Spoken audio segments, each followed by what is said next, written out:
Hi, I'm Carrie and welcome back to my channel. Today I'm doing a VR response to Dawn Michelle at Boho Tarot, Lisa Pepez, Marlena, and Danny Mistake in regards to their tag Deck Crush. And they came up with categories of crushes or relationships that you would have with your decks, and I thought it was a really fun tag, and I couldn't wait to play along. So here are my choices. So our first category is the Fling.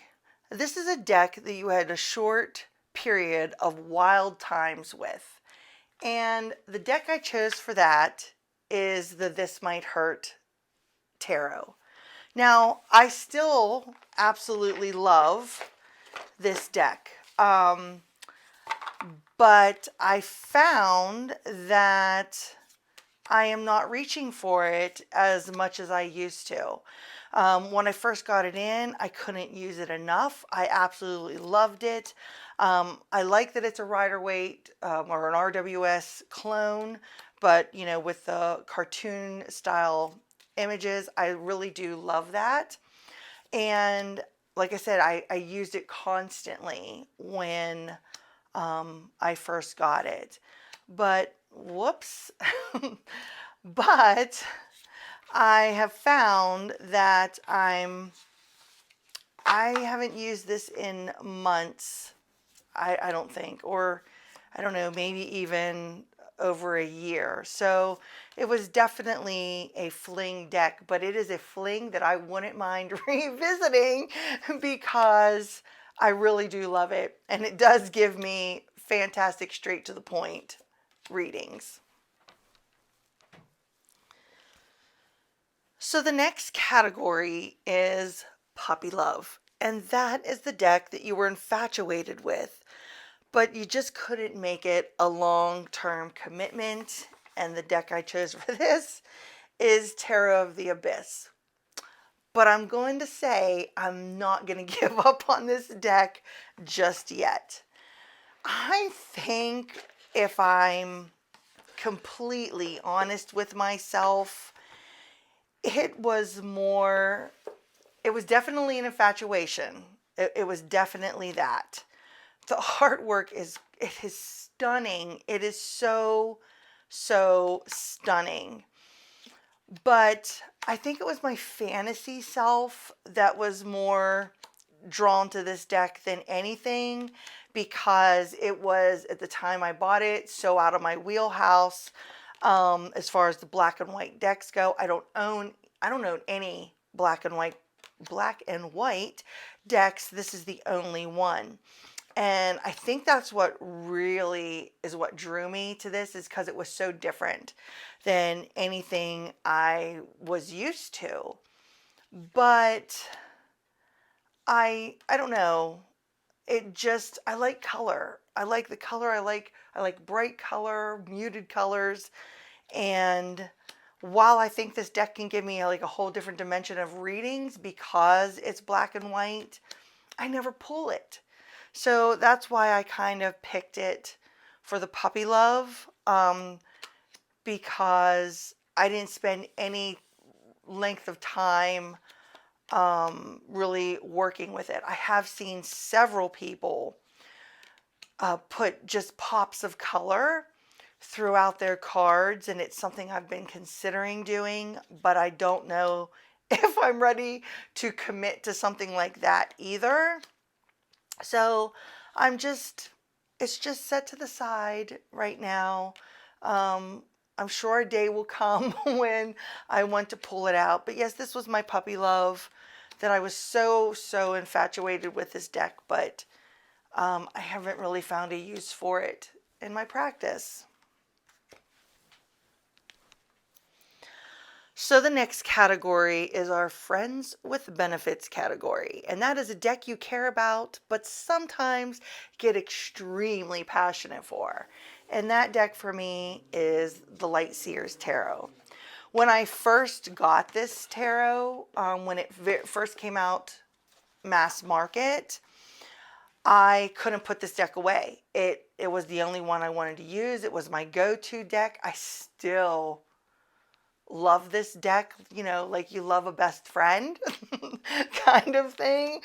And I will still, you know, pull it occasionally for things, but I've gotten some really great new decks into my collection that are kind of edging this out a little bit, and I'm not headed towards that friend with benefits kind of thing anymore.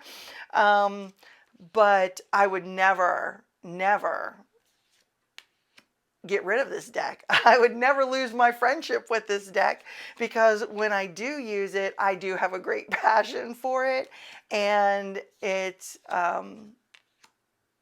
gives me the readings that I need. It was the first deck I felt, and I can't say that because I think I got this after the This Might Hurt that had the more modern take or whatever on it, but it's just a deck I adore and will always adore, just like some friendships. The next category is your love at first sight, a deck you loved from the start, and that is the Tarot of Oneness.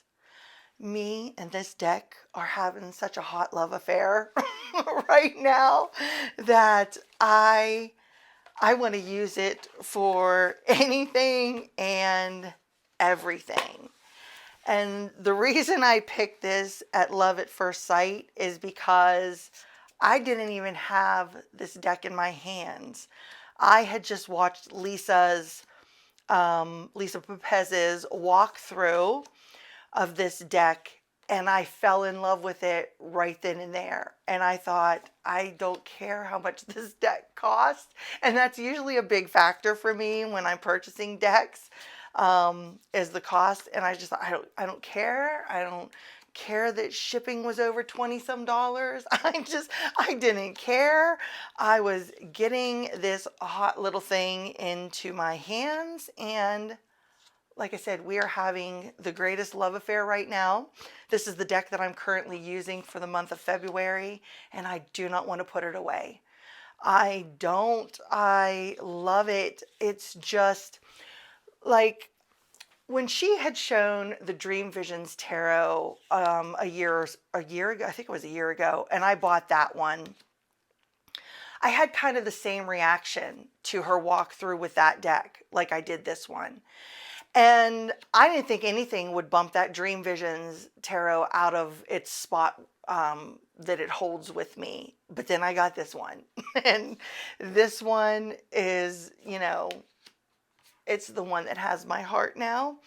But I have to say that I feel like when I use the Dream Visions Tarot, I feel like I'm being channeled and pulled into a world above.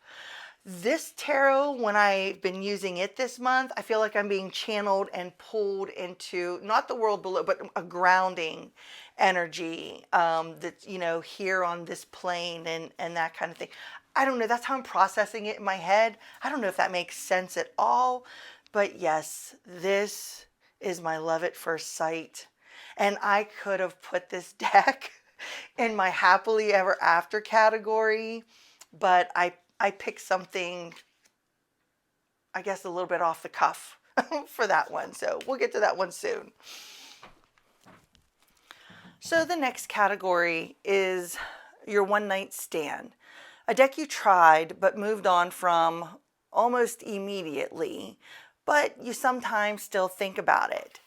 And that is my Shamanic Healing Oracle cards. So I think my problem with this oracle is, I don't know. I don't know. Because as I'm looking at it right now and trying to talk to you about it, I'm like, oh, ooh, look at that. I don't know why I don't use it. It was, when I had seen some walkthroughs of it, and I seen some people use it on Facebook groups and talk about it, I was like, oh yes, that's something I need to add to my collection. And I don't use it.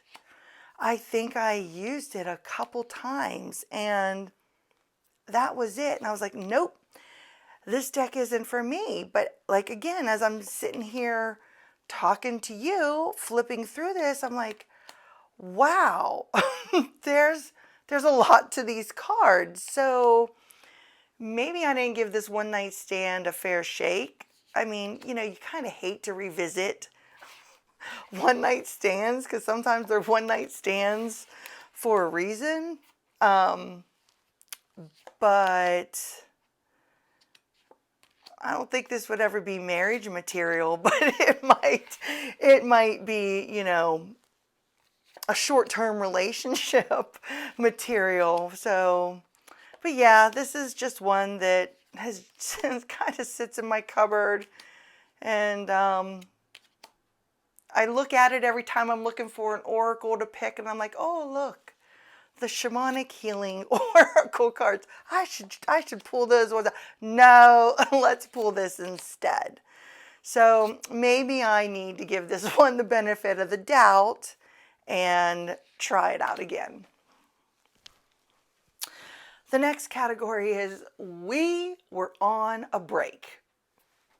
So I thought about this one, and there was probably two decks I could have pulled for it, but I chose the Llewellyn Tarot.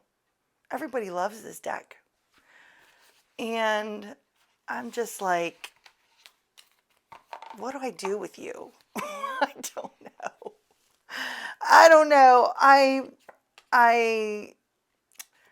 This is another one I don't feel that I gave the benefit of the doubt to. I don't know. I can't say I didn't like the readings that it gave me, because that's not true either. Maybe my issue is the border. I don't know if that's what my problem is, but I don't want to cut it down either, because I think that would be too small. So, but yeah, I used this for a very short period of time, and then I kind of put it away. I do pull it out sometimes, and I will use it for client readings every now and then, but I don't ever pull it and use it for myself anymore. I just kind of save it for that, for client readings. So we were on a break, not for any particular specific reason, just that I really wasn't jiving with it, or, you know, getting along with it really well. I think the images are beautiful. They're absolutely beautiful. The guidebook is full of wonderful information. Maybe it is a deck that I need to deep dive or do something along those lines to feel some sort of connection to it, because I kind of don't. When I hear everybody talk about it in videos or online and things like that, I'm like, oh, look at that great connection they have with it, you know, and then I pull it out to do a reading for myself, and I'm like, nah, we'll pick something else.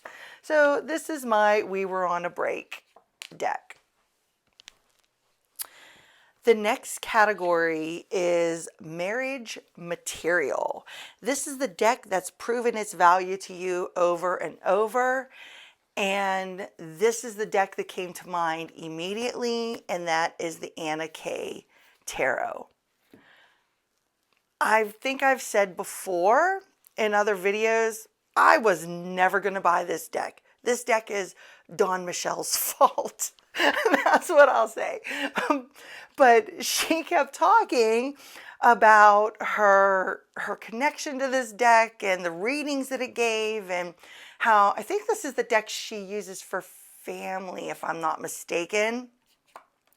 And I would look at it when she would show it, and it's like, oh, I don't know how. I don't know how she's, you know, connecting to this deck like that. And this deck kept showing up repeatedly in ads or other people using it and raving about it. And it was constantly on my mind. And I just thought, you know what, I'm ordering it.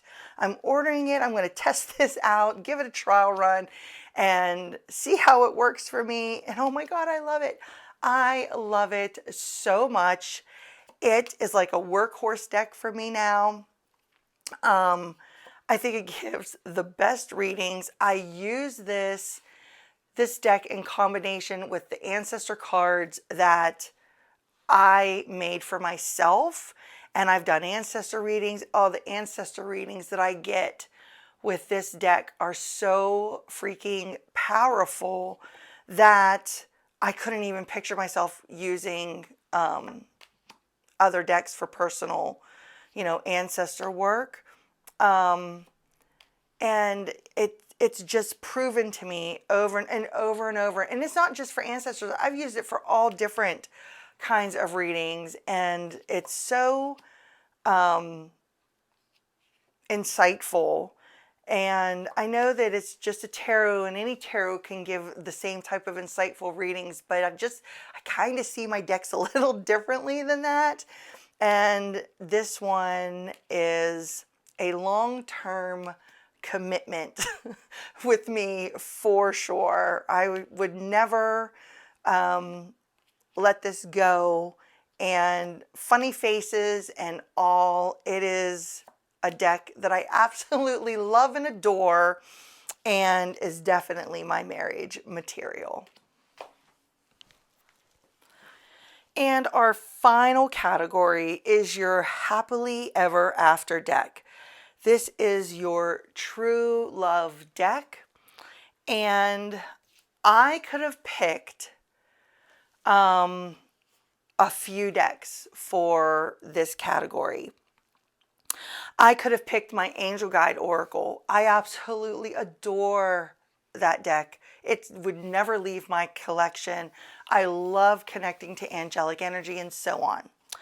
I could have picked my Green Witch Tarot because I feel grounded and I feel connected to my magic and that kind of thing when I use that deck. I could have chosen my Soul Trees Ascension deck because that oracle just speaks right to my soul.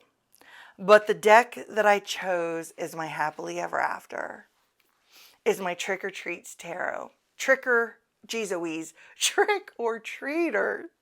Wait. The Trick or Treat Tarot. I don't know what my deal is. Anyway, okay.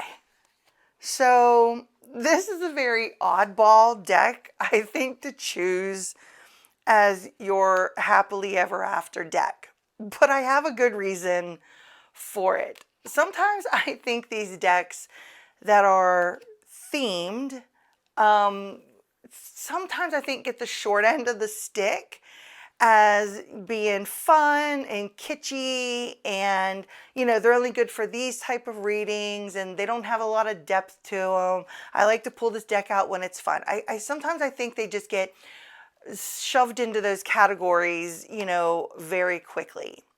However, me and the Trick or Treat Tarot, I have a whole different relationship with this deck.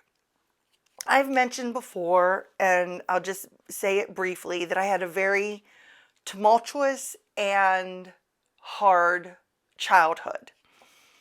But one of the things that has stuck out to me, which when I did the walkthrough of this deck I talked about, was trick or treat Halloween at my grandmother's house. It's an ingrained memory that brings a lot of happy memories along with it. Trick-or-treating in general brings a lot of happy memories along with it. And when you've had a rough childhood and every day wasn't happy like that, you kind of cling to those memories that hold that happiness for you. So as a 53-year-old woman, I absolutely love and adore Halloween. I like seeing the little kids dressed up. I like decorating my house for it. It's like, I obsess about Halloween like some people obsess about Christmas or other holidays. It's the whole fall season. So this deck it is not just this kitschy, fun, let's use it in October deck for me. This deck holds so many memories of happy things from my childhood. And this deck speaks to that little girl, where in my other